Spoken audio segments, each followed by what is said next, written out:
Welcome to the Winged Wheel Podcast, the number one source for news, analysis, and discussion on the Detroit Red Wings, the NHL, and all things hockey. Here are your hosts, Ryan Hanna, Brad Crisco, and Evan Lopsinger.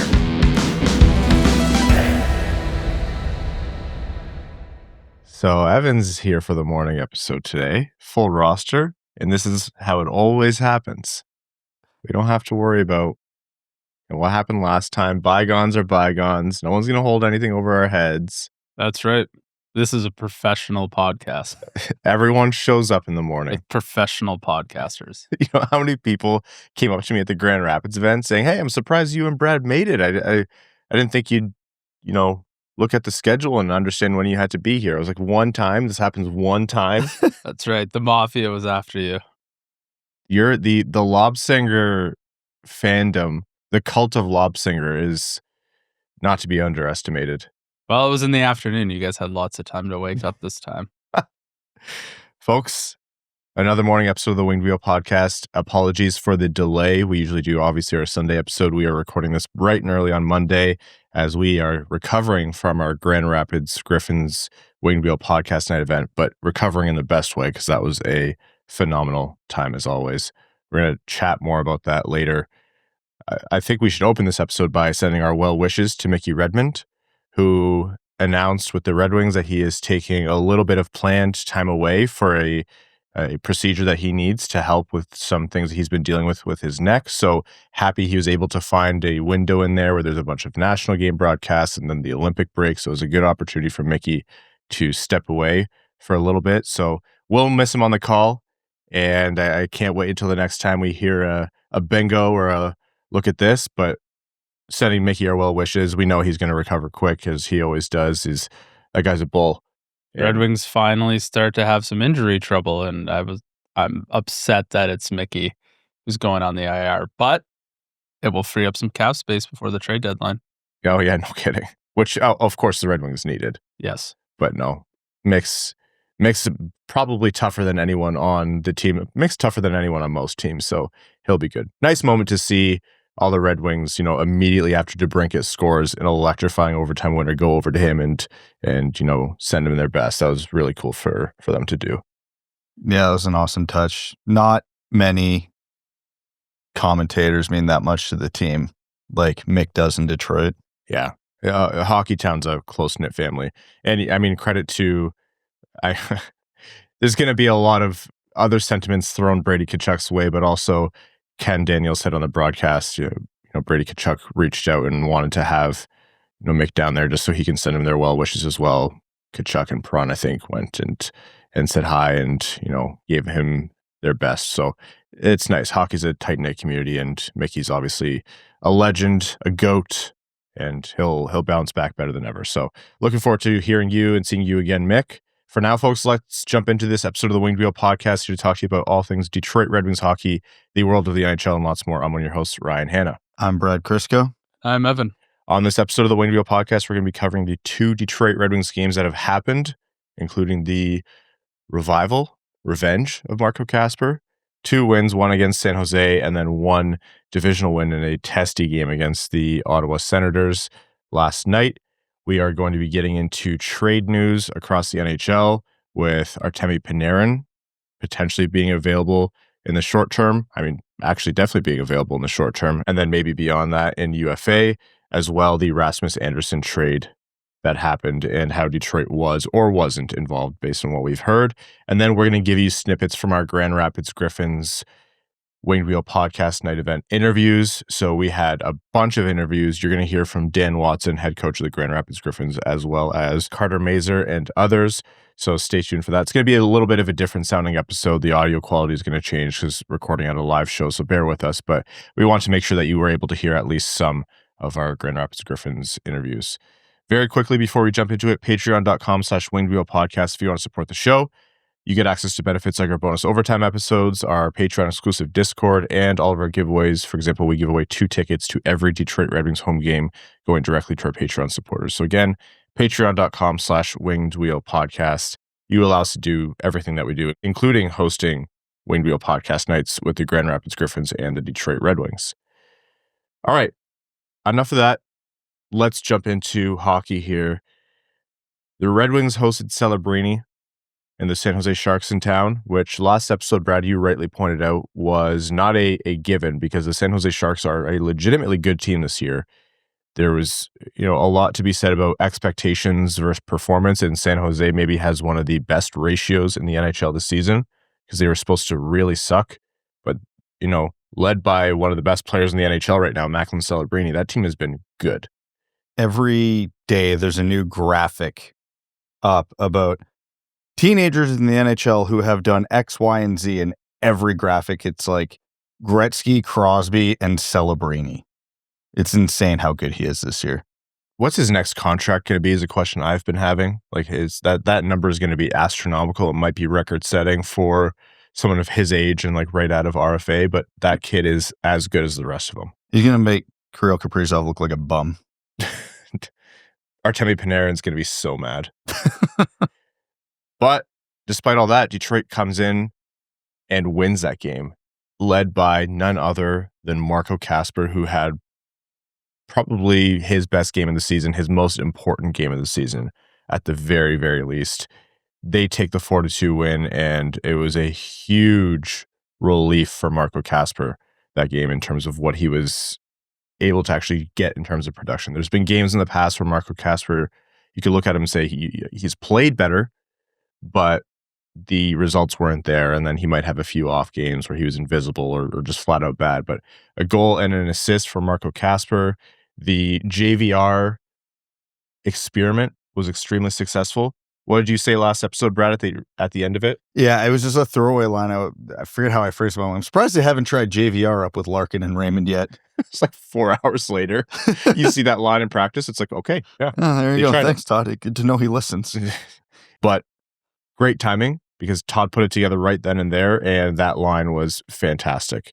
And JVR's, the stint up there was not long-lived into the next game, but still 3 assists for Lucas Raymond, 2 for JVR. Larkin gets his 5-on-5 goal, and the Red Wings win the game. So what was your takeaway after rewatching the game? Because full disclosure, we had to go back and watch that one. We were at the Griffins game that night.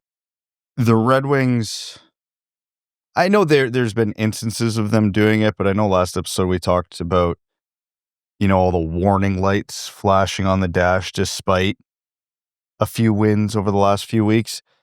Because the Red Wings won some games where they definitely were not the better team on the ice, and John Gibson had been stealing them a lot of games. The Wings were the better team against the Sharks. It was a full credit win. Yeah, Gibson was good, and they had a lot of, players really finally show up. Obviously, Marco Kasper being the poster child for that. But just going out against, San Jose's good. They're not a world beater, but they're a good team. Going out and playing a good team and showing we're still better, I think was just the main takeaway. Because again, not to rehash the conversation we had from last episode, but despite some wins, there was a lot of genuine concern flying around Red Wings land. So it was just relieving more than anything else. And the way they won too was, I think, important. Like we mentioned off the top here, there was a couple storylines where those players needed a good game. Whether or not they actually had a good game, I think Larkin had his 5-on-5 goal, and that was big. I don't think it was a particularly good Larkin game. He's still going to have to go through a process here to get back up to Larkin level, but it's just nice to see that puck go in. So Detroit opened scoring. It was an Alex DeBrincat power play goal.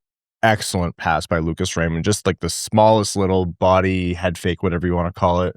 Sold shot for a second, passed it over to DeBrincat, and for what feels like the millionth time, DeBrincat off a feed from Raymond had a wide open net on the power play. My favorite part about that goal, and every goal that's scored like that, where the head fake is perfect, and then the puck goes across, but the goalie has already bit. You could just see them fall in the puck with their head not moving, going crap. Yeah. It's getting to the point where the arena knows that's in before it goes in. And then to tie the game, because San Jose took a 2-1 lead, JT Compher scores off of a gorgeous play. Marco Kasper with the zone entry, dances around some guys, makes a smart little feed across to beat the defender who's trying to take away the pass, and finds JT Compher. And that was okay, Marco, is this just your January onwards is when we're going to see this version of Marco Kasper? I'll take it. I'm not going to complain right now, but that was beautiful. It was the same way I felt when Lucas Raymond unleashed his shot like 3 games ago, and I was just mad. I was like, why don't you do this all the time? Because he absolutely walked Klingberg. It's like Klingberg had double vision. He went for the wrong one. And just an unreal pass over to Comfrey. He had a good finish. Like Askarov was getting over. Man, it's like, Marco, if you just do that like 50% more, no one would be talking about your sophomore slump. 1 second here, Brad. Evan, would you say Klingberg was seeing ghosts? Thank you. That's my day. You two take it away. Enjoy the rest of the episode, folks. That's my retirement right there. I'm not going to tell people what's in this mug, but I'm going to take a deep sip of it. And then Dylan Larkin scores on a broken scramble play. Didn't even look like it crossed the line at first. He ends up burying that. It was the 24th goal of the year, but his first 5-on-5 goal in a while. Like his 5-on-5 point drought was insane. Like Marco Kasper was outscoring him 5-on-5 points wise in terms of like the last like month or two. So big for Larkin to get that goal. That was from Raymond and Van Riemsdyk. Puck was all over the place, but jammed it in. I think that was big for Larkin as well. He had a turnover, some bad plays earlier in that game, and like we mentioned before, he needs to see those go in. That ends up being the game winner, which is massive, but still probably not even the most notable goal so far because the Red Wings were getting Marco Kasper his goal. Lucas Raymond feeds Marco Kasper, who puts it into the empty net. He's rewarded with a goal for his efforts because he had such a great game, and it's what you like to see. It's nice to, same with Larkin, it's nice to just see that puck go in, and that's Marco Kasper's win as much as anyone else's. Detroit takes that 4-2, and hopefully that's the start of a snowball effect for Kasper.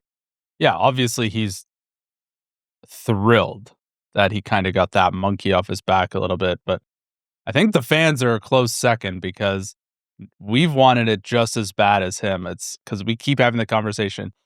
If Marco Kasper can get going, if he can do this, if he can do that, it'll help the lineup in this way. So hopefully he can build upon this momentum now. And yeah, when we got out of the game and people were talking about, how Kasper had a 1-on-1 night, and then you see the replay, you're like, yeah, that's the Marco Kasper we've all been waiting to see. So it was an awesome game. There's certain things in hockey that aren't a given, like, a goalie who gets hot once might never do it again, and a player who goes on a really good shooting streak might never find that confidence again. Think of like Philip Zadina kind of thing. But there's a lot of things on a shooting streak. Yeah, like for 7 games in the first of his first 20, he was decent there, and then we wanted to believe. But with Marco Kasper, yeah, we've been talking about, we saw this. We didn't see this for 10 games. We saw this for like 45 games. This isn't him. This wasn't even like the start of last season, Marco Kasper. He was playing a different way than he was at the start of this season. So I'm like, I understand where the concern is. I have the concern too of like, what does this mean for him long term? But you feel crazy. You're like, I saw this guy like 3 months ago. He's here. He's in there somewhere. Just had to coax him out. So he's still getting the opportunities. So the team obviously believes they know it's in there. They see flashes of it probably in practice and whatnot. It's just translating it to games and having Marco Kasper with the self-belief that it's there. Yeah. As long as you turn all of this, like turning it around is the most important thing. Yeah. But as long as you turn this, slump, this hard season into learnings to harden you in the future, no one's going to remember this in 4 or 5 years when he's just a stalwart of a player and the kind of guy that every other team's like, God, we got to play Kasper again, or like, God, that guy kills us every game, and he's not even, one of their top forwards. That's what's important. We're going to talk about it in the next game as well, but he was involved in all the mayhem and the after whistle scrums as well. So, and then he continues his point streak in that game as well. So we're hoping that this is a snowball effect and the Marco Kasper train is starting to roll again. So let's get into that game. Ottawa comes into town, 5 p.m. game on Sunday. An important one. Ottawa's not up in the standings, but Detroit needs to make sure, as Evan always says, if you're going to win, make sure you beat Atlantic teams, especially with how crazy this division is.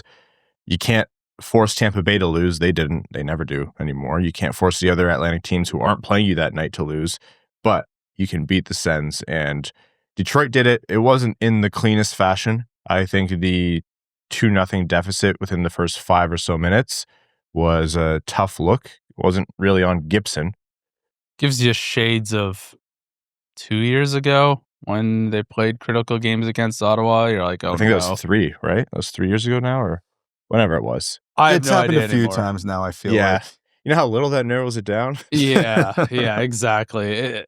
You start to get a little nervous, a little uncomfortable, wondering are we doing this again? But the Red Wings exercise some demons. No, the Red Wings have been horrible in the first 10 minutes of, I think, every single game this year. So this was just them warming up. This was very on brand. Like, oh, it's only 2. Sweet. The onslaught stopped after a pair of goals. Well, when James Reimer's in net at the other end, 2 is very easy to come back from. All things are possible. When I saw James Reimer in the net at the other end, I was like, please shoot the puck today. It was either going to go one of 2 ways. It was going to be the James Reimer revenge tour, which we saw him do against the Leafs as a Red Wing, or it was going to be a shooter-tutor night. He was good, though. I thought he was fine. For a guy who was like one of the worst goalies in the AHL before they signed him, like I was surprised by how good he was. So Batherson and Cousins on the power play put Ottawa up 2-0, and Detroit's not looking the best. I think they weren't really testing Reimer enough. On the power play, Axel Sandin-Pellikka from Kane and Copp scores. His shot gets through a great Andrew Copp screen in front, and I think that was an important goal for Detroit to get, just to turn the tides a little bit and calm things down. And the first period ends with just a 1-goal deficit. That was big for Detroit. And then in the second period, Lucas Raymond from Marco Kasper and Ben Chiarot. So like Evan said, Kasper stays on the score sheet. Raymond scores his 15th. Great shot. Drags it in around the player. It was, I'll call it a snipe, but Reimer did get a piece, but just awesome rip by Raymond. Yeah, that shot was so good. Evan got mad. Once again, that's like a Connor Bedard amount of drag and release. Like he dragged it like 3 feet into his own feet and then ripped it by James Reimer's ear, which is impossible to stop. So once again, I'm sitting there. I'm like, why does this guy not shoot 200% more of the time? That was such an intense drag. I was like, oh man, he dragged it so far, he managed to shoot it between the defender's legs. I'm like, no, he dragged it past his other foot. Yes. All the way around. As a defenseman, you're like, God, that is so annoying when someone toe drags all the way around you. You're like, what was I? I was essentially a traffic cone blocking the goalie's view. That was it. Can't be mad as a defenseman when that type of shot goes in, because what are you going to do? I mean, you could take away the stick, but it just happens in an instant and it's in the back of the net. I'm sure he was thinking the same as you. He was mad. He's like, Raymond's not shooting this year. What, pull and snap on me? Okay, sick. Yeah. Thanks, pal. And then right after was an extremely frustrating thing to watch. It was Ridley Gregg through the neutral zone, behind the play. Nobody has the puck. This is the second time this has happened to Lucas Raymond this year, right? Mm-hmm.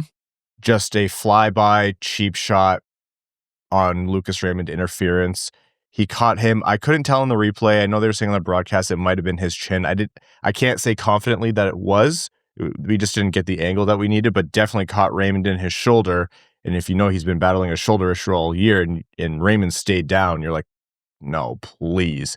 He left for the rest of the second period. He didn't come back till the third. So he was definitely, banged up there. And it was just an unnecessary cheap shot play. The game was chippy, right? Like there was a scrum in front earlier in the game with Brady Tkachuk and a bunch of Red Wings, and he was going at it with Soderblom and then Appleton, and then Chiarot grabbed him. But it was all like, standard fare, like divisional rivalry kind of thing. The neutral zone, cheap shot behind the play, no one has the puck, no one's expecting it, blindside. Like, what's the point of that play? Like, that's not a tough team. That's not a team that grinds you down or plays a hard game. That's just dirty. It's gutless. There's cowards play in hockey, and that's one of them. Like, again, I've made no secret on this podcast. I cannot stand Brady Tkachuk. But that crap he pulls in front of the net and in scrums, that's fine. That's part of it. That's part of the game. That happens in hockey all the time. Like, I wish players on the Red Wings would do crap like that more. Like, Every chance you get to scrum and piss off the other team, you do it. But you look them in the face when you do it. They know it's coming. Like, it's all fair. It's annoying, but it's fair. They have time to defend themselves. They can give you a shot back, yada, yada, yada.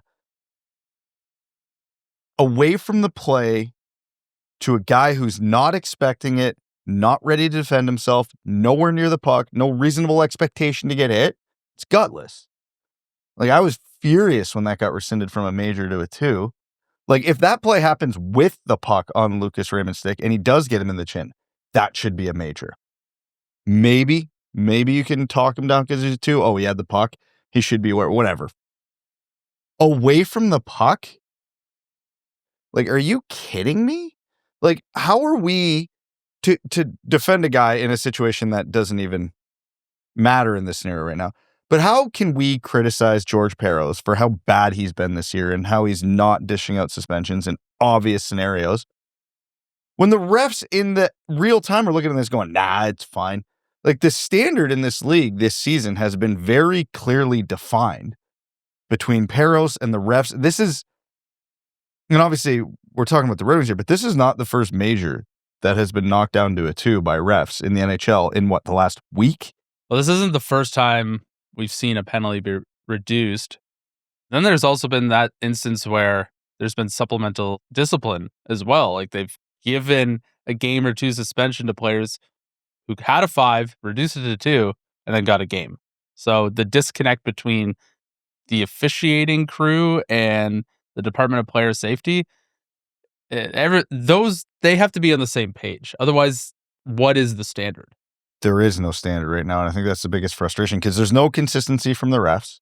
There's no consistency from Parros, and there's no consistency between the two departments. Like, it's maddening. Like, again, because if I'm a player on that ice and I know it's the wild, wild west and everything's getting reduced and nobody's getting suspended, I can prepare for that. I can mentally prepare. Like, okay, well, something like this could happen, and you have that extra sense of vigilance. Or if everything's being called, I know to not run around and be as big of a rat because I might get in crap for this, but this whole nobody knows what's going on, it's impossible to know how to handle yourself out there. It's so frustrating. So Raymond left the game, came back in the third period, and I will say whether or not it was smart because the Ottawa scored on the ensuing power play, but Soderblom did get Ridley Gregg back. Play was going up the ice, and behind the play, they were kind of sparring, and then he just decked him. Totally worth it. If we're going to complain about the Red Wings failing the punk test, you have to be okay with this. 1 goal over an 82-game season to send a message like that, I am A-okay with 100 out of 100 times. And it looks like he got his money's worth. I personally, I was like, the sparring in that game was between guys like Kasper and Soderblom and Chiarot in the Sens, and so when they took a shot at Raymond, and that was a shot at Raymond, I was like, Deuce Stützle next. Sorry, Stützle's next. Well, he was sitting at the end of the bench near Mickey. Mickey could have just reached over. Well, we're not trying to kill the kid. Jeez. Yeah. But I have no problem with Soderblom. It looks like he got his money's worth. He rung Greg's bell. You kind of just laugh and like, are you stupid, dude? Because he was just, he looked like kind of shocked and shaken. I was like, yeah, what were you expecting? Yeah, did you forget that the Red Wings have a 6'8" player? Like, well, they forget other teams do too with Logan Stanley. They just go after the tallest guys. Turns out the Sens' kryptonite is just guys built like the Incredible Hulk. Hey, I'm gonna punch this hornet's nest. Ow, ow, ow! What's happening? Ow! So dumb. Anyways, so that was later in the game. Before that happened, though, JVR, James Van Riemsdyk. Speak of Tim Stützle, who scored his own between the legs goal in front of the net the other day. JVR says, no, that's my office. That guy, he's like, oh, you keep saying every episode you have no words left to describe me. How about this? Scores a tweener, turns back the clock, shows everyone that you shouldn't forget about JVR. Give that man the heart. Give that man the key to the city. I'm sorry, we might have to give him like the super captaincy. I don't know what it is, but on the power play, he scores from Larkin and DeBrincat, his 13th of the season, and one of the highlight reel goals of the Red Wings season so far. Oh, I love it. I'd say, you say turning back the clock. I don't know. JVR never really did do anything fast, and he's always done sick stuff like this. So, like, this is just his baseline at this point. That's the dude of all dudes right there. He's the only player in the league who gets calmer in front of the net. There's chaos surrounding him, and he's just cool as a cucumber and takes some balls to pull off a move like that and to score. Time slows down. He smiles. He knows what's coming.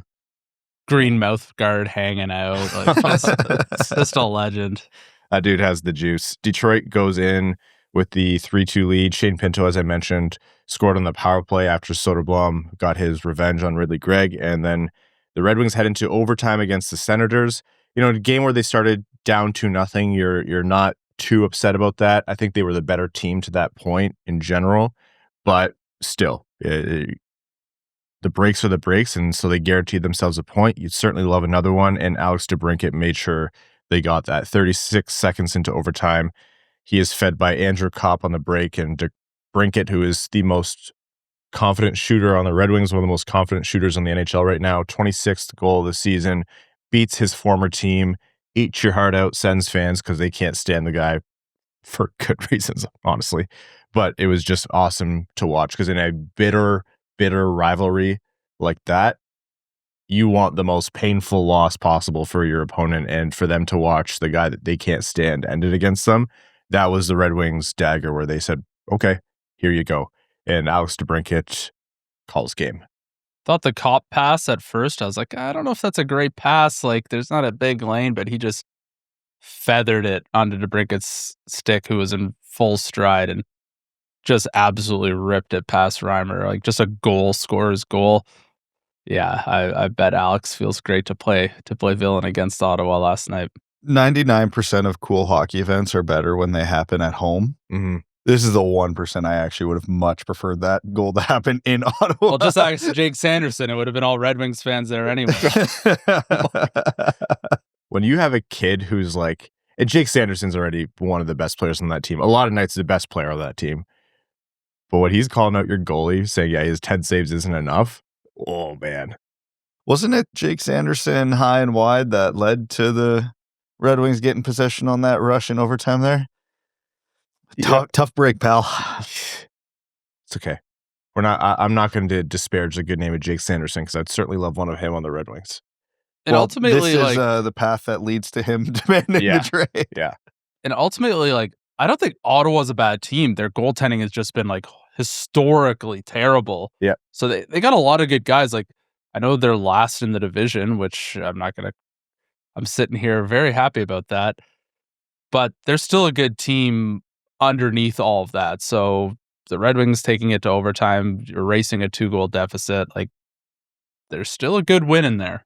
Their underlyings are phenomenal this season. Unfortunately, their overlyings, their goaltending. Yes. Yeah, it's just, you're not wrong. It's, I think, the worst team save percentage in the NHL this season so far. I think, what was it? I think even on 32 Thoughts Day, they're saying it's the worst team save percentage in 30 years. Or something insane like that. And the butterfly only became a technique like 20 years ago. It's worth mentioning, their goaltending is so bad that James Reimer just gave up 4 goals, and their fan base is like, wow, that was so much better.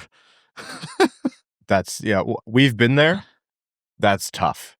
As a Red Wings fan, you can understand how it happens, but it's not a good feeling.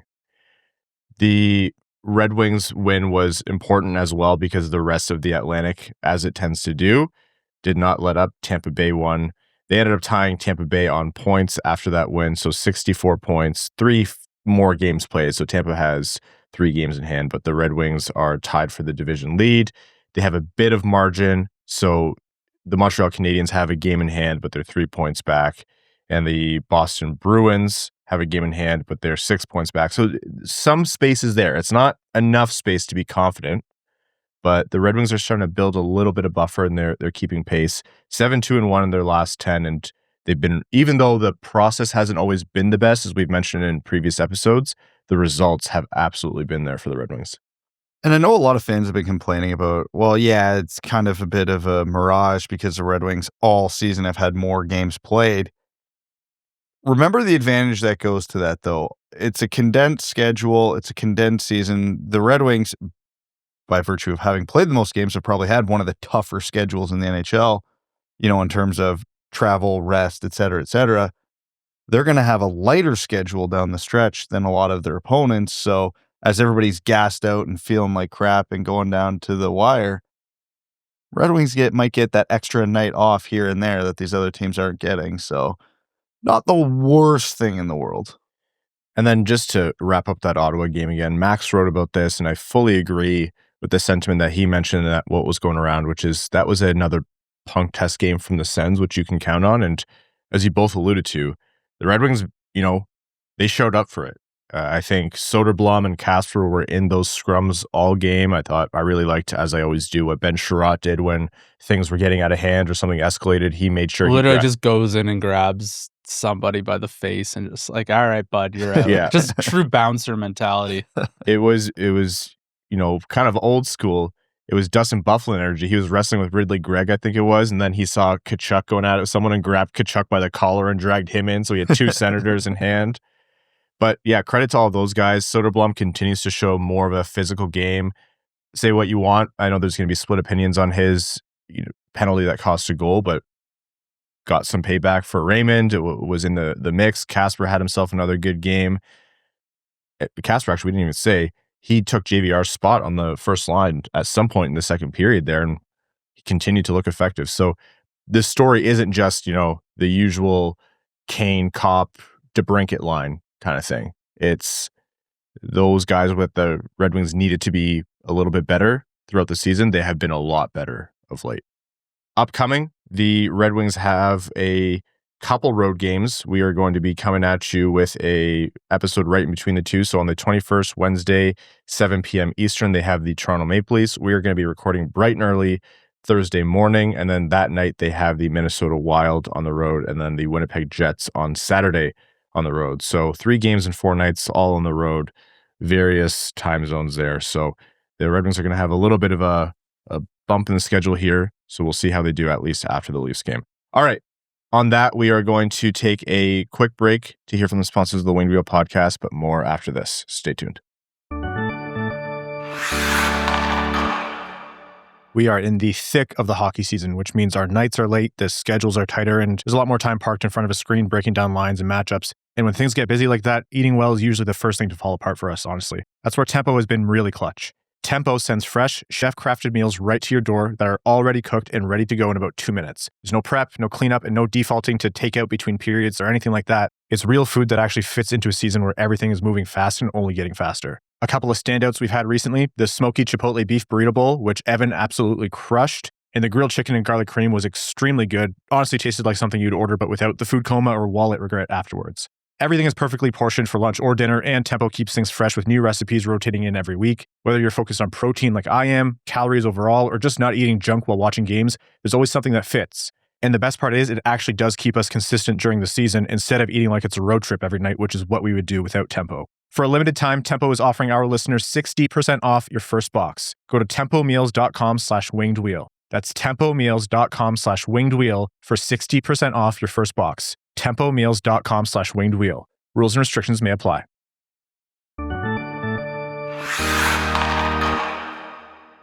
Our long national nightmare is over. Rasmus Andersson has been traded, unsurprisingly not to the Red Wings. And I say that not out of, despair or, oh no, this was something that was supposed to happen. I'm so tired of the Red Wings rumors that by every indication just never were remotely close to being as true as they were purported to be online. Rasmus Andersson goes to the Vegas Golden Knights. Shocker. 50% retained, no extension in place as reported by Elliot Friedman in exchange for a 2027 first, a 2028 second that turns into a first if the Golden Knights win the Stanley Cup this year, Zach Whitecloud, and Abram Wiebe. So a pretty hefty return for the Flames to get when Rasmus Andersson said he wasn't going to extend anywhere, which took a lot of teams out of play, including Boston. But we always say we celebrate Vegas. They take their shot. They say, screw it. We'll pay now. We'll figure it out later. and it's worked out for them at least once. They've been competitive in other years, and they definitely do that again. So before we get to the Red Wings side of this, what are your thoughts on that return and that play by Vegas? Any other team, I'd say I hate this. Vegas is going to probably end up extending him, though. And, this is just what the Dodgers do. I mean, the Golden Knights. And first round pick for them, going to be late first. So, in a traditional draft, that's a third line caliber player. And Rasmus Andersson is obviously far superior to that. Again, if I wasn't confident the Golden Knights would extend him, this is a tough deal, because I don't like Vegas to come out of the West still, even with him. I don't think they're in the Colorado, Dallas, hell, almost not even Minnesota tier. So on a pure rental, that's a gamble, and that's a lot to give up. That being said, I don't think there's anybody on the face of the earth who doesn't think Vegas is not going to extend him.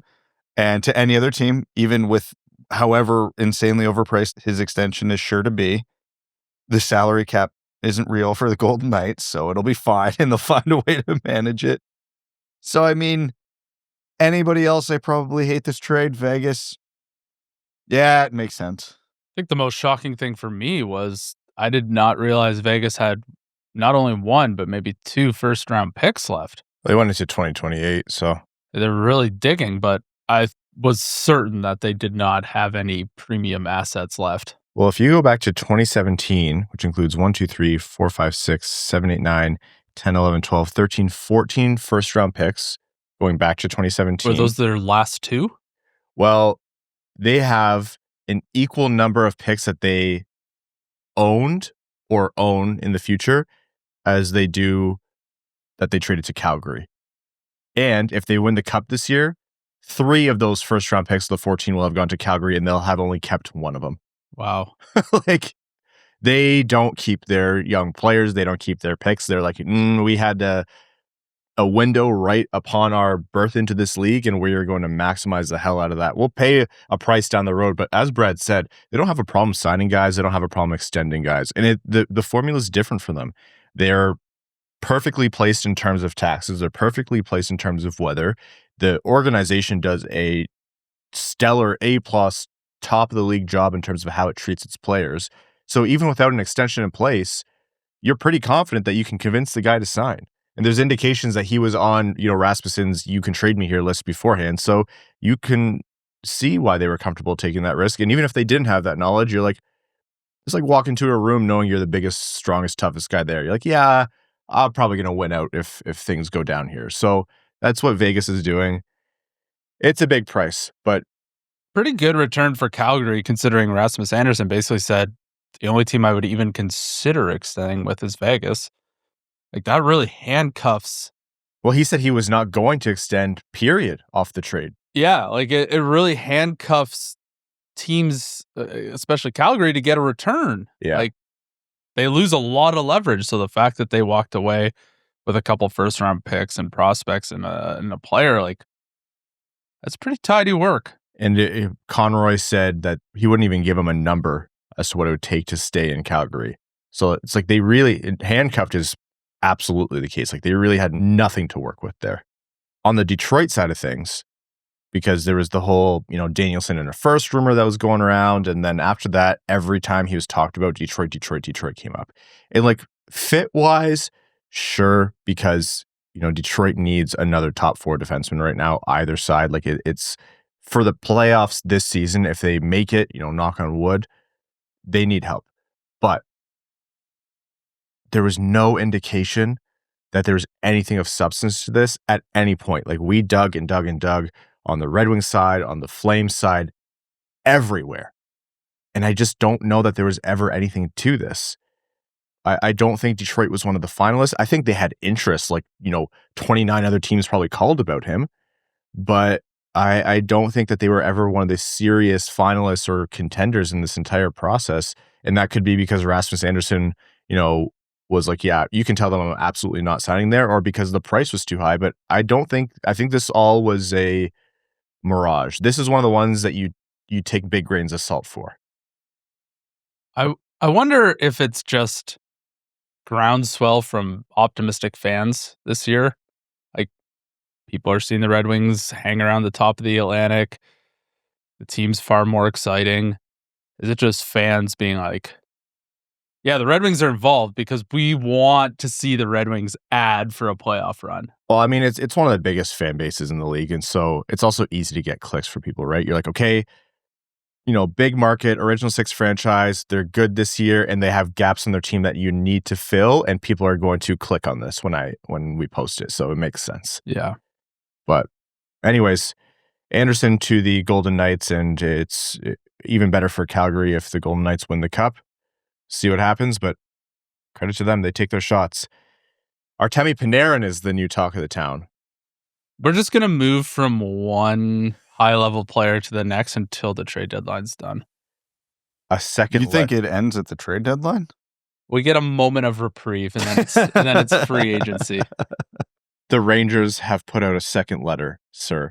It was almost 8 years ago to the day that the Rangers put out a vaguely worded letter apologizing to their fans, talking about, retooling, or we're going to get worse, but in the same sentence, they're like, we're going to add quality players and we're not going to get worse.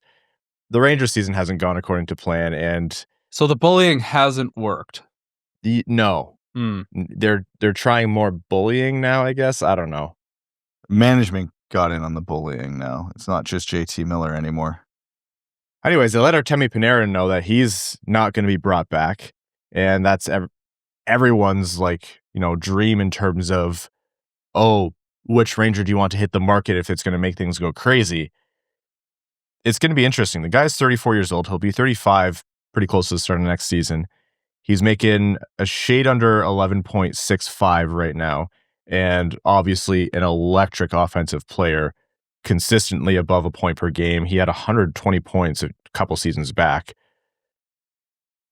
Not, the youngest player in the world, and he is the kind of guy who wants everything in terms of market and money, but anyone who needs offensive help is looking at Artemi Panarin. So 2 questions are begged of any team who wants that offensive help. Do you trade for him? Because the Rangers are probably going to be positioning to move him sooner so they don't just let him walk in free agency for nothing. And if not, do you sign him in UFA?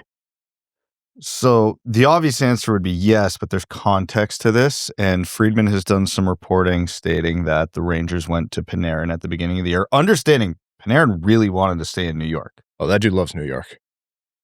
Asking him if he would take a deal similar to what Kopitar did in LA, which makes a lot of sense given his age and et cetera, et cetera. And Panarin went, no. So he's looking for another big payout. Now, the other part of Friedman's reporting was, I don't know how to phrase it, but basically he doesn't want to get traded at the deadline and then sign with a new team in the offseason. Basically, he just wants to move once. So it's likely to be a trade with an extension so that he can find his new home, which is going to hamper New York a little bit, but the market for Panarin will be pretty big. But his market for preferred destinations may be fairly small. So we don't even know if the Red Wings will be on it. All that to say, he's not going to come cheap in acquisition cost. He's not going to come cheap in contract extension. And he's almost 35 years old. For where the Red Wings are at right now, this feels like a hard no for me. It's a hard no for me as well. Obviously, when you see the name pop up, you're like, oh yeah, get me all in on that.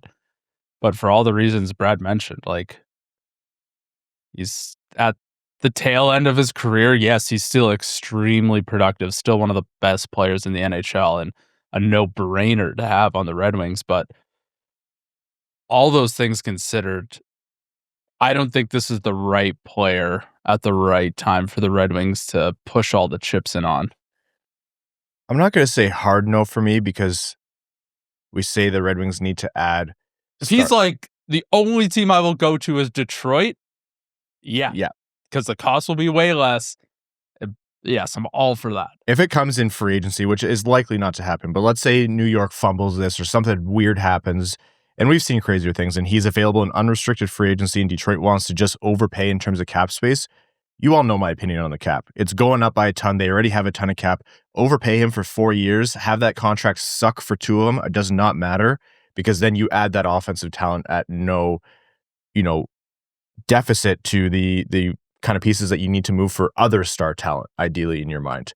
Because, yeah, is he a smaller player? Is he, he doesn't get to the dirty areas. He's not a high danger area player. More of like he's so skilled he can be productive from the perimeter kind of guy. He's kind of like Patrick Kane for me. It's not a one-to-one thing, but they're kind of the same mold in my mind. Yeah. And they more than anything else, they need... It's not the ideal offensive player, but there's just so much offensive volume that you're like, yeah, I can't be picky about that. Yeah. But because of the age, and I'm as big on, don't look away from a guy just because he's 30, 31, 32, but 35 years old next season, that's when it's like, do you trade your best picks and prospects? I'm with you guys, with the caveat that I want to see something else done. Because more than ever, I'm like, the Red Wings do need to add help from somewhere, especially at defense. But with Panarin, it would have to be a weird situation where it just worked out in Detroit's favor, because this is Brad's worst nightmare in terms of like a sucker trade or contract where you can do this. There's a lane for this where you do it in the right way. The contract's not more than like 4 years. The money's the money. I don't care about cap space. I just don't think that's going to be the case. Like, I just don't think Panarin wants I think he wants a big ticket. Even 4 years feels too long to me. No, but you can that's 39 years old when that's up. But look at what the Caps do. You can spread that contract out. Look what they're doing. It's a different level, but look what Toronto did with Tanev. Like, there's ways you can spread this cap out. The cap is going up so much that as long as you manage your cap well, you can figure this out down the road. It's not like the NFL where you can restructure contracts, but teams have, I think, gone out of worse binds. It's the acquisition cost if you trade for him for me, where I'm like, I'm not giving up those premium pieces that I would rather use to get a top 4 defenseman in the future. He's 27, 28. I'm all over this. 100%. And I'm not saying like he's not good now. It's just you're not going to get as long of a runway or as long as a cup window as you would at 34, 35 years old. Like, we've talked about it before, and I think this guy's kind of the prime example of where you got to be careful. The Red Wings game plan as they're constructed can't be we're just going to load up and have a couple years. We need to open the window and keep it open as long as possible to get, the Washington St. Louis model, 6, 7, 8, 9 kicks at the can and just hope that the 1 year everything goes right. So selling a whole bunch of futures like a first and Danielson, et cetera, for a guy who's going to be really, truly productive for you for 2, maybe 3 years just isn't the formula right now. And it can't be for the Red Wings. And, even for contenders, I'm usually not pro, let's sell the entire future for a rental. But man, it's just, there are scenarios where I see like this makes a lot of sense for the Red Wings. Like if he goes to unrestricted free agency and you give him $12 million for 3 years, yeah, I'm all over that. Oh yeah.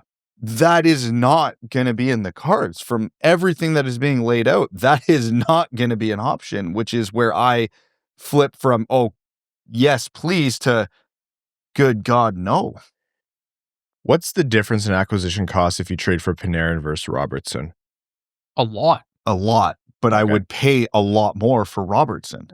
That's where my brain's at. And this could be a stupid way of thinking. Like, as I'm talking, I'm like, yeah, and the most likely scenario is that you end up in 4 months hat in hand with nothing to show for it. And you're like, would you rather have done something than nothing? But as you both have talked about, and you just mentioned, Brad, like, it's the age. It's like, you're not going to be able to, you could overpay for him, but if you overpay for him for 8 years, you're not going to have a 35-year-old at the end of it. He won't be in the league. So it's just not the same. It's a funny situation to have a guy that old and that productive and this available, but who wants that much money? It's like a weird... I could see a team like Tampa being super interested because, they got Vasilevsky, they've got Kucherov, so there's the Russian familiarity there. Obviously no state income tax, great place to live. But their cup window is, it seems to be infinite in length, but those guys are getting older too, right? So as much as they don't want to admit it, their cup window is starting to shrink as well. I could see a big fit there, and having Kucherov and Panarin play together on the same line with Gensel would just be a recipe for disaster for the Eastern Conference. Yeah, like that's a destination and a timeline in a scenario that makes a lot of sense for somebody like Panarin right now. But like I said, that is a very different situation from the Red Wings. 100%. All right. With that, we are going to take another quick break here. And when we're back, you are going to hear a couple of our interviews from our Winged Wheel podcast night with the Grand Rapids Griffins, including head coach Dan Watson, as well as Carter Mazur and the legendary equipment manager, Brad Dog Thompson. And then we'll be back with you to wrap up the episode. So enjoy these interviews. Bear with us on the audio quality. And we hope you have as good of a time as we did chatting with these guys.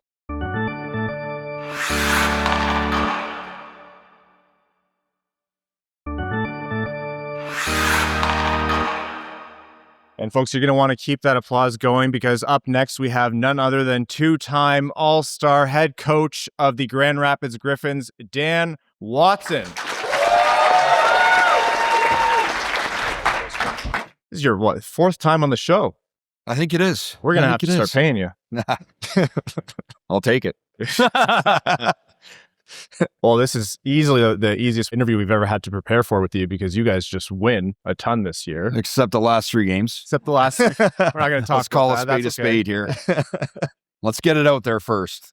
Well, no. I think what we have to get out there is maybe something that I know you're pumped for, but 2-time All-Star, massive, congratulations and great to have those accolades. And you're headed to Rockford again this year. Yeah, no, it's always exciting. I mean, regardless of where it's at, it's good to represent the Griffins, the city, the organization, you guys, the fans, in the Central Division and the American League. There's a lot that goes into it. It's from our players, obviously having the great start that they've had. I am the recipient of that.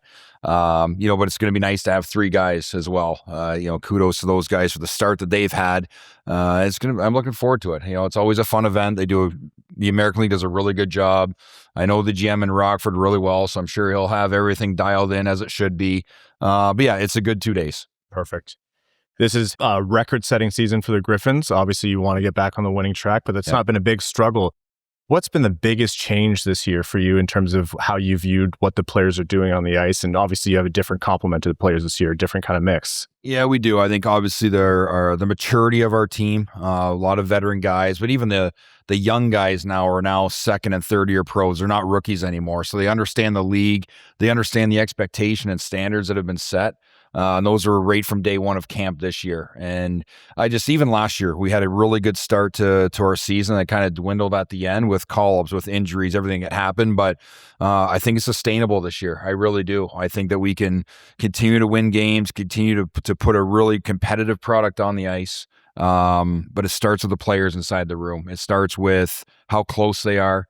The love they have for one another, the willingness to work hard for each other. I know this is all cliche, but it's true. It really is. If you ask anybody what a special team looks like, they're going to say it starts with the players in the locker room. If they can hold each other accountable, if they're strong enough to pat them on the back when they're doing good and give them a little bit of trouble when they're not doing good, that's a strong group. And again, we have a lot of leaders in there, a lot of mature hockey players and people. It's been fun. It's fun to come to work every day. You have not Gus right now, but most of the season, Gustafson and Hall this year. And that's not something that AHL teams typically have. Walk us through what it's like to have those guys. Obviously, it's a complicated situation, right? Like everyone knows they want to be in the show, but everything that we've heard has been they've just been pros. So what's the impact that they have in the locker room? Yeah, it starts with who they are, not as hockey players, but as people. They're really, really good people. They come to work with a smile on their face, knowing they want to be in the NHL. They've been in the NHL. They want to get back there, and they put the work in. It hasn't been easy for them. They drive back and forth from Detroit because their families are there, but they come to work and to see them, how they operate day by day. They show the young guys what it takes, how hard it is. They share their experience with them. And that's all we can ask is show up, do the work, but also help us as a staff, help the young guys continue to develop and get better, but also they need to play well so they can get back up there too. And I think both guys have done a really good job of that so far. What's the messaging from you and the coaching staff this year? Obviously, having a team that's winning so much to prevent complacency from setting in. Yeah, we had a great talk this morning after the last 3 games. Let's put it that way. You know what? There's a big commitment to how we want to play. It's not easy how we want to play. It is hard. It's tiring. It's the physicality side of it, a little bit different this year than it has been in the previous years because of our personnel. So we needed to have a recommitment to that.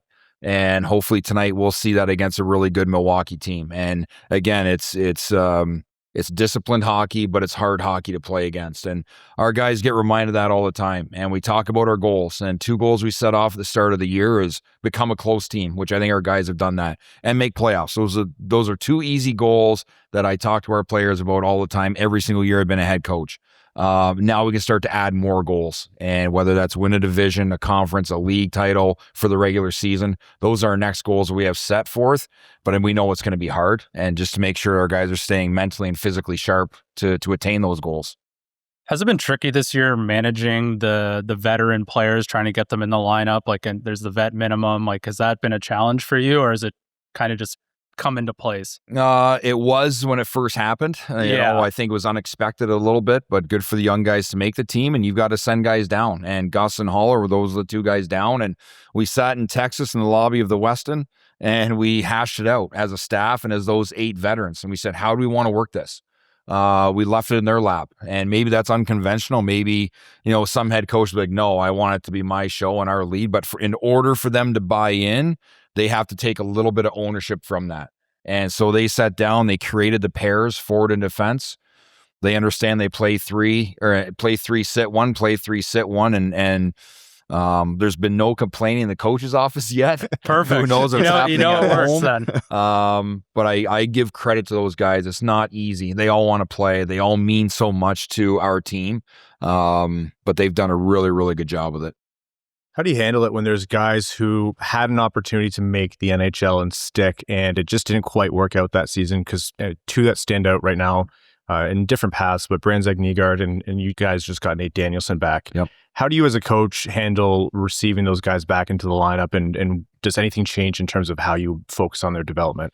No, it's understanding what they need to do to get there, and making sure they understand what it's going to take to get there. I think the communication from Todd McLellan, myself, when Nate got down, hey, here's what he needs to work on to stick here and be a full-time NHLer. And same with Michael. It was the same direction. Here's what they need to do. And now it's putting them in positions to have success. We don't want them to fail. We want them to have success. So whether it's limiting some minutes, putting them in bigger roles down here so they can figure out how to defend better, how to provide more offense, whatever the case is, it's just making sure the lines of communication are open. They understand it. They take ownership of it. We'll give them all the tools, the resources, the ice time to get better. And let's make sure we take care of that opportunity. I do think that the experience up there helps both. They can see how hard of a league it is, how much winning matters, how much the little details and the habits matter, and they can bring that back down to fine-tune their game. Speaking of the young guys who are on the verge of getting up to the big leagues, what's been the messaging like this year with Sebastian Cossa, knowing how close he is to likely making that jump? Yeah, just play where your feet are at. Right now, you're a Griffin, and you play as hard and as good as you can for the Griffins. Everything else will take care of itself. With that said, part of his development is making sure he's dialed in every day. Be the best goaltender you can be in practice. Make it hard for guys to score. Continue to compete. Don't let sloppy goals in practice. That's been a part of his development path right from day one when I first met him in Toledo, right up until now. Just continue to build on what you're doing. And when you find success, don't stop that. Make sure you keep that pedal down and you continue to get better. And he looks like a different goaltender this year than he has in the years past, and super proud of him. I think I have a 2-part question. Everyone always says I only answer one-parters. Okay, I'll do You pick which part. Too much. I have bad short-term memory, so if you don't remember the start of this, that's fine. No, go ahead. People always talk about like the NHL is not a development league. It's like you come there, you're a pro. If you want to learn, go back to the AHL. First, do you believe that that's true? And then how do you balance developing the guys while also, you guys want to win, and maybe that goes hand in hand, but I'm just curious, like what your philosophy is on that. All right. Part 1, Okay. Sorry. No, the NHL is still a development league for certain players for sure. And you listen to Todd's post-game interviews, any interview he does, he still wants to build on what they're doing. That's development too. Yeah. Whether it's development within their structure, development as a team, learning how to win tight games, learning how to beat good hockey teams, that's still development, and it's still developing people and players. And then you have young guys there. You know, you look at Pelika, like, hey, maybe he's not playing the minutes that he wants to play, but they're still learning. There's still growth within his game, Finney's game, Danielson when he was up there. They look like different players. They're practicing with NHL guys. So, and you know, you have still development in the NHL. And then the second part of your question, development and winning, it does go hand in hand. I think that if you're doing a good job developing, you win. And you're winning, it speeds up that development. They're put in tough situations. They're put in pressure situations. Games down the stretch of the regular season matter. Playoff games matter. It all speeds up development. And I think we do a good job, and we meaning the entire Red Wings organization. There's skills coaches involved. There's skating coaches involved. It's not just our coaching staff. There's a lot of hands-on for these young kids to learn, get better, and get better quickly. You know, and some things take time, some things take maturity. But right now, the crop of young guys that we have, prospects that we have, they do a really good job, and they're bought in. I have a 3-part question. Perfect. We're on a roll. John Leonard was awesome up in Detroit, and obviously he's been incredible down here. Tell us about him and what a revelation he's been for the organization. Yeah, I think one thing we've lacked is a pure goal scorer, and that's what he is. I mean, I wouldn't want to play against him. I think that when the puck's on his stick, he has an opportunity to score or create a scoring chance every time he's in the offensive zone. He just has that knack, but he skates well. He sees the ice. He can play in all situations. What a great signing by Detroit. And you know, if he gets that next opportunity up there, which I hope he does, that's what everybody wants. You know, hopefully he continues to get better and continue to produce here and also help the Red Wings. Circling back to a bit on the development point, you talk to every coach in the AHL or in the NHL, and they say you don't get enough practice time. But when you do get the practice time mid-season, how are you structuring those practices? Is it more reactionary based on, okay, well, the last 3 games we sucked at this, so we're going to work on that? Or is it a little more consistent and balanced how you structure it throughout the course of a season? Yeah, I think we're always looking to build on what we've learned already. So whether it's systems, whether it's structure, you're always going to have that within your practice. We always have skills and skating for the guys before and after. So now it's just managing the workload and how do we want to go about it. Special teams is huge as well. We practice that all the time. May not look like it, but we do. We do. But again, you are fine-tuning. You're making sure you're not keeping the guys out there too long. You're making sure the pace of practice is quick. You have to make sure the guys are executing at a high level. Their standards don't drop in practice. They don't drop in games. So it's a balancing act for sure, especially when you have midweek games and, you know, maybe you have a Monday and Tuesday to practice. You play Wednesday, Thursday's an optional. Now you play Friday, Saturday, Sunday off. You really only have 2 full days of practice. And to make sure you get everything in there, like I said, it is a balancing act, but you have to touch on everything as much as you can. You recently got both Ammo and Shai Buium back to the lineup after long injury outings there. So what's it been like to get them back, and what are you looking to see for them to try to make up for lost time? Yeah, well, I think Ammo, will start with him. Obviously, he provides an offensive punch. You know, again, with him being out as long as he had, the type of injury he had, we have to make sure that we don't push him too far and then manage our expectations. You know, we see him as a flashy player, good speed, wants the puck on his stick, wants to make plays. He's got to keep the game simple, though, too. And I think that's a great opportunity here from the last couple games of get back to the fundamentals, get back to keeping the game simple. He's going to get his looks. There's no doubt about it. He's going to set players up to get their looks offensively. We're excited to have him back, though. He's a dynamic that we missed, and we're excited. And then for Shai, he hasn't played all year. So for him to get back in the lineup again, it remains the same message. When guys come back from lengthy injuries, don't do too much. Keep everything in front of you, move pucks, get involved physically. I think that's part of the biggest thing. But both guys are kind of moving on a train right now. They're jumping on a moving train, whether it's our own team or where the league is at right now. You can see teams getting better. You can see teams that are already playing with some desperation and urgency depending on where they sit in the standings.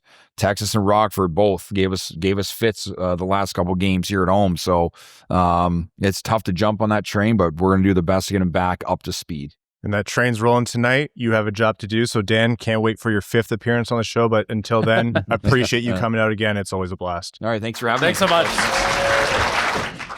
All right. And we have a little bit of a double whammy for you folks, a surprise set of interviews.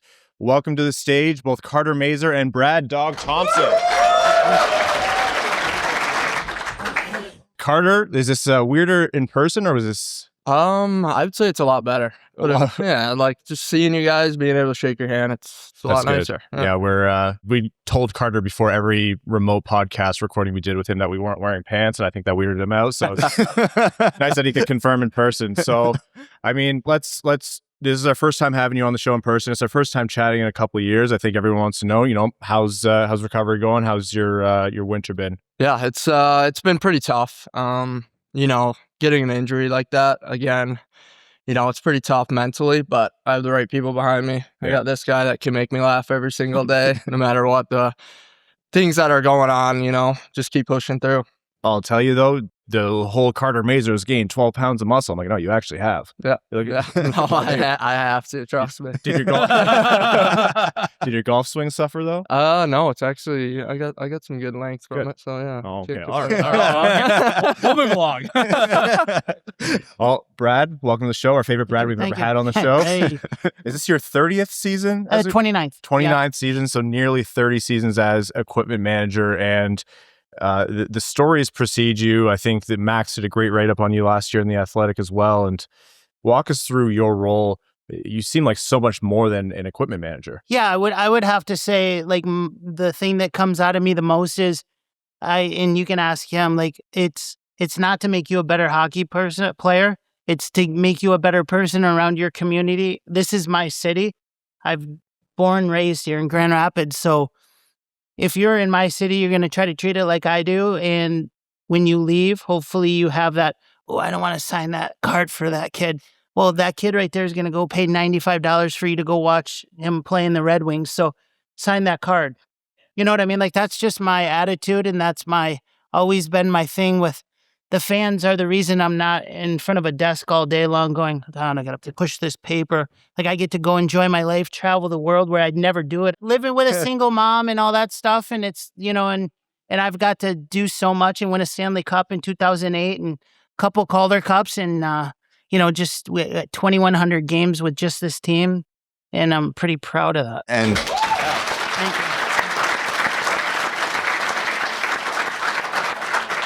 so you've been around for a while. You've done this for a while. And I'm always curious. Hockey players are absolute sickos when it comes to their gear, when it comes to their sharpens, when it comes to the tape, everything. What's the weirdest thing one of them has made you deal with over the years? Well, we had Fabian Brunstrom. Yeah. Remember that kid from the Red Wings? So he came down mad at the world, of course, because he's down in Grand Rapids, which is the best city to play in the American League. He would take a piece of sandpaper and tape it to the floor, and his lie on his stick would have to be perfect every time. Oh my God. And he would sit there like this with his stick. Oh. And then he'd be like, does that look good to you? And, let's be honest. January, February. Down I'm on the ground with a bro, protractor. you're so good at this. Get out of here. You know what I mean? So like stuff like that. And then there's, Austin Wasson, with his skates every month, $1,500 a month out the window because he needs new skates. Old guy, sweating and working hard. But Where does he throw them out? Exactly. Goes to my equipment they're gonna sale be too here big and for I your sell rent. them for $100 to somebody. So somebody's getting a deal. But no, like it's, stuff like that. And, there's guys that use, 10 pairs of gloves a year. And there's a guy next to me that sits to my left that uses 1 pair of skates a year. And you got to take his gloves from him so he wears new ones.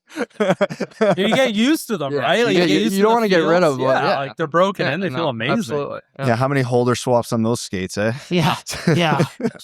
So you have a couple guys. Often you do have the NHLers who come up and down, but it's a little bit different. This year you have Hall and Gustafson. Does anything change in terms of equipment management when there's the guys going back and forth, or they're used to certain things from the pro game to here? Well, what we do is usually talk to Paul, and get what they want, and then just grind away here. And I mean, they're happy to be here, and they're leaders and they're good with the kids, and it makes, as you can tell this year, it makes our team pretty good. That they're down here and they have good attitudes, and and they're ready to win, and that's what they want to do.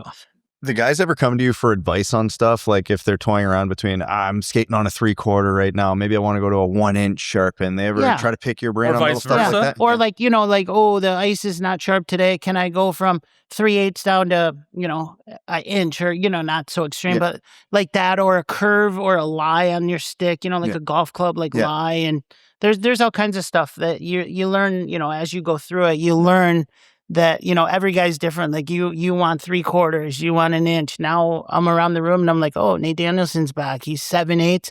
And then I'm doing him before pregame skate because he wants to skate on him one time before the game so he can feel the ice and make sure that he's ready to go once warm-ups hits. Is Carter easy to deal with, or is he a weirdo? I just go play hockey. He just I'm not worried about that stuff. One pair of gloves here, one pair of skates. It doesn't seem too I gotta go to him. I always put him across from me, like where my office is, across from me, so I have to walk to him and look at him, and he's like, yeah, I'm good. I'm like, bro, you need anything? Like, he's like, no, I'm good. I'm like, all right. And then he goes on and scores, and I'm happy. You always hear about a lot of good gear pranks. Any that come to mind over the years of guys just messing with each other? Oh my gosh, we used to cut sticks all the time. Like when they were wood and they were $40 a piece, like a guy that was being kind of an idiot or whatever you want to say, we would just cut all 3 of his sticks in his rack, and then he'd go out and shoot one, snap. Second one, snap. Third one, snap. And there he had nothing. We're just laughing at him. We would sew, like, guys that were cheap, like, like around the room, like kids that wouldn't buy, they wouldn't buy lunch for wherever. We'd sew their wallet in their back of their in the back of their jeans. And we had Shane Kenny. I don't know if any of you guys knew who Shane Kenny was back in the day, like when I first started.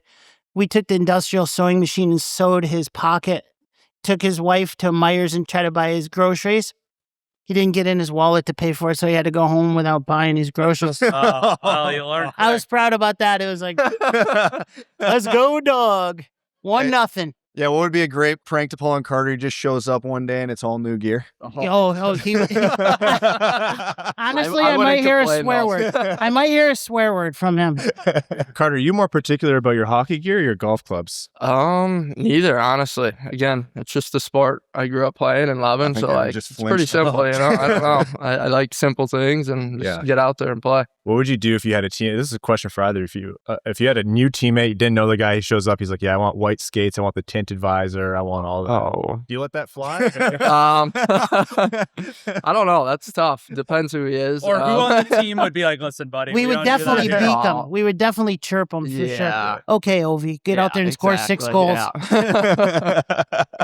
So, Carter, you're obviously around for every game. I've been told, you watch. It's not like you're not around the organization. What do you see differently in this team this year? Obviously, there's different guys, but from the guys who've been here, what's changed? Yeah, I would just say most of the guys here, we had a lot of guys come back from last year's team. We were a young team last year, and I feel like a lot of those guys are like finally growing and blossoming. Like you got Kosa, like look at him and what he's doing. He's just really special to have back there. And then I think our D core is where it starts at. I think with how our D has been playing, it's just we know we can break pucks out. We know we can be in the right spots and maybe cheat a little bit on the offensive side because we know we have the right people back there. But this team's special, I can tell. Do you guys ever, I know obviously like Dan would say, we want everyone to succeed, but when there's an injury up on the big club, are you ever like, there goes Leonard? Well, yeah, I had a joke going on. I'm like, every game, we knew he was going to score. Like, if we were down 1-0, it's 1-1. It's kind of crazy to say, but he was just, he was on a very good he still is. You just know he's going to score. It's crazy, and we're lucky to have him, but even if he gets called up, we know we have the right people coming in, and we know we can still win games. And then I'm carrying sticks back. I got all the sticks. I'm coming. Carter's there giving everybody knuckles. He's like, Lenny, 79 goals. Let's go. On Keep pace going. for And he's on 79. 79. Just beaking him as he walks by. It's fun. Yeah. Yeah. At what point in the game, second period, third period, you guys are down 3-2, 2-1, and 5 of you just staring down the bench at Leonard like, any minute now. Yeah, you're out. Go Figure get it out, kid. Figure it out. Yeah, it's awesome. So what's the process for you like right now? What's been the communication from the organization? Because obviously, like, you're still working on what you can work on while you're waiting to get back out there. Do you hear from Todd or Steve, and what's that like? Yeah, it's just taking it day by day. Again, it's a tough thing to go through, especially for the second year in a row. But I have the right people behind me, like I've said.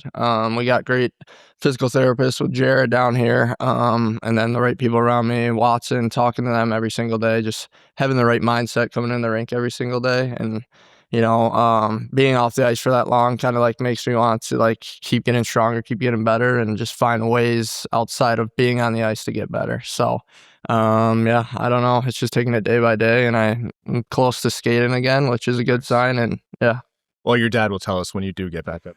That's a tough one. For those who don't know, Carter Mazur's very proud father was the one who broke the news that he was going to be making his NHL debut.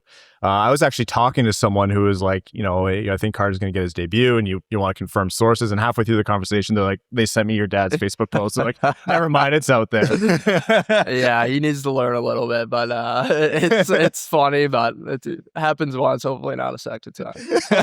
I don't think we've talked since you made your NHL debut. Obviously, it didn't go as you wanted. I know all of us were heartbroken for you, but you got to make your NHL debut. Yeah. What was that whole experience like with your family there? Yeah, it was unbelievable. I think I don't even know how many people I had there. I would say over 400 people, like family. Yeah, it was. You were playing for free that game. Yeah. Practically. Yeah, but We're taking donations for Carter after the event. yeah, but they had signs made, everything. It was still a special moment. I can still say I played for the team I loved growing up. So it's still a special moment for me, no matter how much I played. And I know it's been brutal, but it just makes me want it even more. I keep saying that. It's something that I've always dreamed about, and I know I can get back there. So when you get back on the ice, what's the focus and call it the next step in the evolution of your game? Yeah, I would say with how this team's doing, I just want to help them keep winning more games, and hopefully we make a lot. That's the good thing about us winning games. I know I'm going to come back to a team that's unbelievable. I know we're going to have a deep playoff run this year, so that's a lot more hockey games than I kind of expected, especially with this injury. So that's kind of all I'm looking forward to. Such a hockey bro answer. Work hard, get the puck deep. Work hard, yeah, shoot. Let me guess, we're getting pucks deep. We're gonna Every game. Dan's on the other side of the door. He's like, okay, good. Okay. So the team has been going well. Everyone talks about, John Leonard. Obviously, everyone's going to be pumped that Ammo and Shai Williams back now. We always ask the question, who's not getting enough love on the team right now that's, putting in the work and a big part of what's going well? That's tough. We have so many guys this year. I mean, Eddie's line's pretty good. Probably the third line's probably the best line in our league. Me watching it for 29 years, Raklowski, Becker, and Eddie. They're unbelievable together. They play good. He's going to the Olympics. He's done what he needs to do to go play in the Olympics. Proud of him, and all that stuff. But you watch those guys as a third line in our league. That helps us. Then he gets back and starts scoring, and then, hold on. Yeah, I would say, going off that, I would say Becker for sure. He's a young kid, and I think he has 3 goals this year, but you can just see that he's so close to so many more. I would say he would be kind of a guy that probably doesn't get as much love, but I do see that guy being an NHL hockey player. It might take some time, but just watching him around the rink and how he carries himself, all this, I think he would be the guy that stands out to me the most of getting probably the less amount of love, I kind of would say. Well, you guys have a game. I think it's going to be a pretty intense game against Milwaukee based on what we've seen, so we'll let you get to that. Brad, thank you so much for coming up and being a better Brad. And Carter, we can't wait to see you back with the Griffins and the Red Wings. Awesome. Thanks, guys.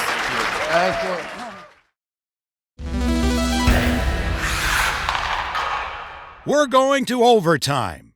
Overtime is brought to you by our Patreon supporters, patreon.com/wingedwheelpodcast if you want to support the show. Again, the bonus overtime episodes, the Discord, the giveaways, all of that and lots more. For the sake of time here, let's get into some of our questions from Robin. Patron Robin says, is there any better feeling than a Cat game-winning goal against Ottawa? Very few. Maybe Evan, when he shows up to the podcast and realizes that both Brad and I forgot the episode and he gets to go home. They go on to say, real question, does it make more sense to send some of the young guys who don't have to pass through waivers down for a couple games during the Olympic break, or does it make more sense to keep them up? Going down might spark them with the Grand Rapids Griffins wagon, but staying up would give them a chance to rest and get some focused practice in. They need the rest more than anything else. Like I said, for Finney and ASP, they have never went through a grind of a season like this. They're going to be playing close to, if not 82 games when this is all said and done. The last thing you want to do is go have them play 4 or 5 extra games, and all of a sudden their game count before playoffs even starts getting close to 90. Or they get hurt. Yeah. That's the thing. Like, I think ASP could absolutely benefit from a run in Grand Rapids. And 2 weeks is kind of, I don't know what the schedule is like, but 2 weeks is enough where you can do some stuff in there. But yeah, like the whole thing with ASP is you need him up right now because you don't have anyone else. And if he gets hurt, and you're already worried about what would happen in the playoffs physically to him, you just, hey, rest, eat, practice, train, but otherwise, don't go take hits. Hale Bay Jr. says, loving the contributions from the veteran players on this team. Wow, it feels good to say that. We have the blueprint for what the Kane contract will be this offseason, but what do you think are reasonable contract extensions for Chiarot and JVR, assuming you want both back next year and they both stay on similar trajectories for the remainder of the season? Positional scarcity means Chiarot's contract is going to be quite nice for him, and the cap going up means that doesn't really hurt the Red Wings. Short term, dollar probably won't change too much in my mind. Yeah, I think Chiarot, you're probably looking at 2 to 3 more years, and I know a lot of people would expect him to come in cheaper. I don't think so. I think he'll come in cheaper terms of overall cap hit, right? Maybe not. Percentage of cap versus when he signed will be lower, but I think he'll be right around that 4.5, 5 mil still. I mean, JVR is basically playing for league minimum right now. I'd be comfortable giving him a raise, but he's definitely at the point where it's 1 year at a time. Yeah, the term matters more than anything. You have the space to give these guys raises. Moving on here, next question from It's Cressens says, saw something floating around about the idea of Hronek as a fit for Detroit. I like the player and the contract. Assuming the price is reasonable for a deal, what would you think of bringing him back? Is he too stylistically similar to ASP to have both, or does he bring an element / add enough that you'd be comfortable with the right side of Seider, Hronek, ASP for years to come? He's good enough where you don't care about style, and if you're able to get a guy like him back on the team for a reasonable price, or even if it's a little unreasonable, that's fine by me. You're not going to complain about Hronek. No, it's just... It'll come down to all the same reasons we had to trade for Rasmus Andersson versus not to kind of apply to Hronek. It's, yeah, you like the player. Yeah, he solves a lot of problems, but are you giving up the premiums for right D when there's so many bigger holes to patch up on this roster right now? Give Me Mo 53 says, what is the likelihood that you feel that Yzerman can acquire anyone, especially a defenseman, but any kind of help to push them up another level in the midst of this gauntlet prior to the Olympics? If they can't, am I alone in being concerned that they might well tank during this time? Likelihood, I will never say that it will be likely that a good player will be acquired at the trade deadline based on how rare that happens for anyone in the NHL. Importance, high in my mind. Outside of Vegas. Outside of Vegas. Well, because they get their one every year and everybody else fights for the scraps. That's right. It's the Joker breaking the pool cue and throwing it in the middle for the rest of the other 31 teams. But I don't know that they're going to tank in season. They've really well positioned themselves. Like, you obviously don't have enough margin to be comfortable, but you think about, okay, the playoffs, what are we going to do? You do need the help. Like, that defense is going to be exposed way more. And so that's when I'm kind of concerned about. Gretzky had it, lost it, says Florida is minus 220 to make the playoffs and plus 180 to miss them. I kind of feel like Michael Burry in The Big Short right now. I'm considering selling my house and putting it all on them to be playing golf on April 25th. They just lost 9-1 to Carolina, for crying out loud. I don't know. I'm not a brave enough man to bet against the Florida Panthers. Like, too much has gone against them, and I understand with the injuries and stuff, it's not going their way, but that's the Panthers. They know how to pull it together. You don't have to do much right now to be in the mix in the East. I could see them squeaking in and being a really annoying first round matchup for someone. I was going to say, I love the storyline right now, but If push came to shove for one of those wild card spots down the stretch, who you betting on, Florida or Buffalo? Florida. Exactly. Even if Buffalo had 4-point margin or something, it's still probably bet on Florida. Anyhow, okay. Long episode. We're going to wrap this one up. Another quick break, and then we're going to be back with some housekeeping items for you. Really important things about Winged Wheel Podcast Night at the LCA and more. So back after this short break.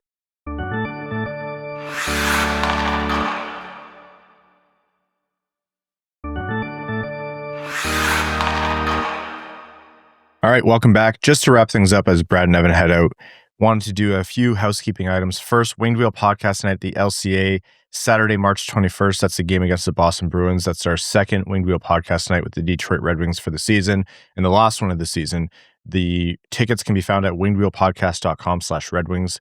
Go get them quick. The tickets are available in the gondola, which is the same view that Ken and Mick use to call the games. That's where their overhead view is. A really cool place to watch a game. Those sell out fast, but it's a very unique way to sit in the LCA. Also, lower bowl and upper bowl seats available in Winged Wheel Podcast specific sections as well. You also get access to the pregame live recording of the Winged Wheel Podcast featuring us, the host, but more importantly, Ken Daniels and other special guests. Each ticket purchase represents a donation to the Jamie Daniels Foundation, and you get a special co-branded limited edition Detroit Red Wings and Winged Wheel Podcast hat. This is our coolest one yet. It is a Centennial themed hat with a cream bill. It's a red hat with the Centennial logo and the Winged Wheel Podcast logo on the side. Awesome design. Very excited to get those out to you. So again, wingedwheelpodcast.com/Red Wings to get your tickets, or go to the link in the description. And just wanted to do one more shout out to the Grand Rapids Griffins. Phenomenal event. Thank you all so much for coming out, selling out the event for the third consecutive year. The Griffins organization is just so fantastic to work with. Shout out to everyone there. Andrew, Macy, Ellie, the Griffins staff, Dan Watson, always making the time to come on the show, Carter Mazur, Brad Dog Thompson, Howie from Howie's Hockey as well. Just a fantastic time, and we can't wait to go back there. So thank you all so very much. Patreon.com/WingedWheelPodcast if you want to support the show. And if you want to help us out, but Patreon's not for you, just subscribe wherever you get your podcasts, YouTube, Spotify, Apple Podcasts, whatever it may be. Tell a friend about the show, leave a rating, a review, the thumbs up on the video, the heart, all that does help us out. And to our name level supporters on Patreon, we cannot thank you enough. Arjun Shanker, Aikfer, THL Champ, Samuel Soderholm, Klaus Sorensen, Glenn Brabham, Rain, Dano, Below Average Ball Hockey Goalie, Sea Lion, Darb EQ, Matthew M. Rice, Detroit Style Deep Dish Cider, Bengo Bango, Hassam Al-Qassem, Asher Killian, Kalen Wood, Alex Toger, That's What I Appreciate About You, Derek Enstam, Matt McKay, Andy Hardcore, Sam Bankson, Citizen High Five, R.A., Aaron Hudson, Admiral Matt S. at the Cheesebag Navy, The El Cato, Stephen Ortlieb, Jonathan Miller, Give Blood Fight Probert, DJ Denton, Carl, Brutanen Nanaluski, Jay Gollum, John Ingalls, CB55, Connor Scovey, Adam Louisa, Adam Rose, I Miss Pew Suter, Steve R., Hockeytown Matt, Mr. Kuzi, Chaotic, Monkey, Craig Kibble, Eiserplan Stan, Clip Clop Nene, Podgy 713, Unapologetic Gibson Truther, Griffin Not from Grand Rapids, Marty, Kazi DOG13, Jeff Pridemore, Eric Hill, Butts Carlton, Best James Bond, Beer League Legend, Alec, Mark Hernandez, Slim Smitty Cards, Grand Rapids Girly, Anna Sleeman, William, Mike Asher, August, Brian Munn, Improved But Flawed, Chris 99 Jones, Putting on the Moritz, Trevor Centerfit, Adams Red Wings Takes, Kurt Chin, Adam Ernie Slander, General Andy Bohan of the Cheesebag Army, Quaz, Dylan Larkin Trade Sacrifice, Forever Fedorov Fan, Matt Keeler, Linda Hull, Connor Leighton, Osgood Better Best, FTP, Josh Yelton, Brad Simmons, Darren Fick, Bex, The Hodag, Daddy Pastor Jake, The 50 Shades of Grace, Maximilian, Commander Ben Barron of the Cheesebag Space Force, Sandine Pelikas, Pet Pelican, Griffey Boy, JM Rhapsody, Frank Stanley, Rosie Posey, That Other Guy, Pucking Puck Puck, Tom Eiserplan Respecter, Carl Thames, Nerno, The Hat 123, Stephen, AA Ron, Corey Prida, All Motor No Hands, Gene Sullivan, Stinky, Britches, James Pridemore, Upernadian, Drop the Puck, Eric Nance, and Stanislavski, Jim, Bellingham Massaballs, our good friend Wings fan in St. Louis, Scott, Lucas Raymond, Cops, Gump Lip, Trent Thorough, Grepsky, Evan Beckner, C.E. Hayes, Finny to the Rafters, Jacob Marsh, Falkness,